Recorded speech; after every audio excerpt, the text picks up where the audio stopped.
the use of digital devices for kids is a contentious one. For the first time, the World Health Organization has weighed in, releasing new guidelines recommending babies be banned from screen time altogether, with no more than an hour a day for 2 to 4 year olds. The United Nations agency believes excessive screen time poses a risk to developing brains.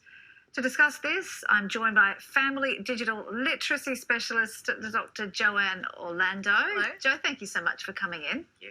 So it's the first time that the World Health Organization has dared to weigh into this screen time debate. Can you sum up what some of the findings were? Yeah, so they focus just on the younger children, and around 85% of 2-year-olds are online every day. So it's a major concern now. So if you're 2 and younger, no screen time at all.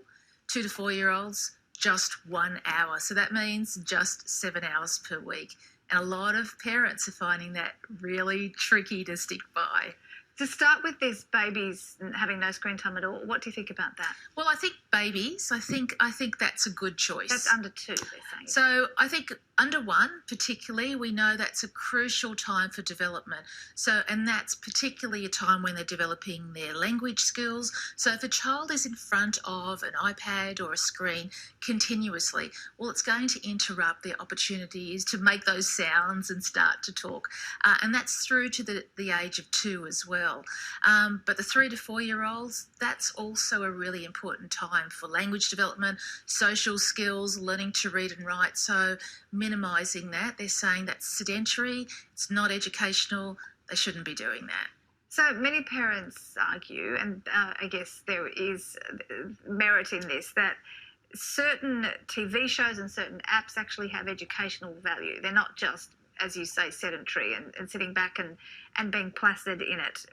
Would you say that there are instances when screen time is of benefit for young kids? Oh, yeah, I absolutely do. Now, there's just like when we go online as adults, we know there's great quality content online there for us and there's some poor quality content, and it's the same for children. But they can't differentiate. No, but we can. So there's definitely good quality content that helps them to develop their imagination, their creativity skills, their team building skills and working with other kids. There's some really good things out there. So I think in some ways the World Health Organization should have looked at screen time, but they should also have looked at screen quality and what a child is doing when they're on there.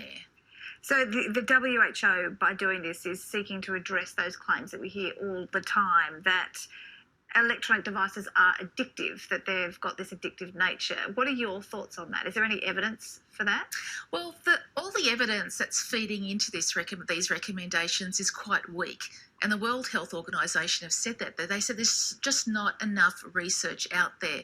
So there's kind of loose evidence that shows it may be addictive, but there's nothing conclusive yet. And that's for children and adults, actually. So what are your thoughts on it with the amount of access that you have to this research? Do you think there's an addictive element?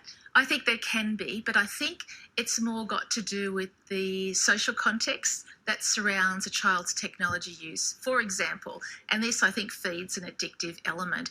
If a child is good or you're continually using technology as a reward for a child's good behaviour, then the child is going to get, a serotonin kick in their brain, and they're going to associate being good with using their device.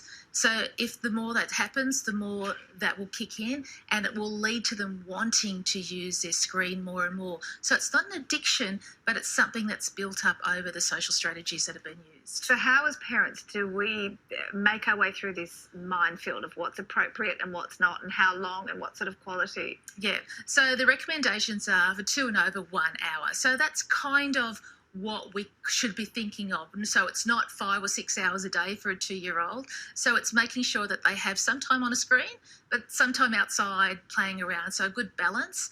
I think being careful of how you use technology. If you're continuously using it as a reward, your child will want to use it more. And I think being a good role model as well. If you're always on your device, but you're telling your kids, come on, get off, but you're still on there, then they're watching every move you make, and you're the prime message about what's appropriate technology use. So we have to walk the talk. Absolutely we do, yes, definitely. And we can't get away from it. Even with older children, it's the same thing. We need to, we're setting down the rules in the family home, we stick to them as well. All right, Jo, thank you so much for your time tonight. Thank you.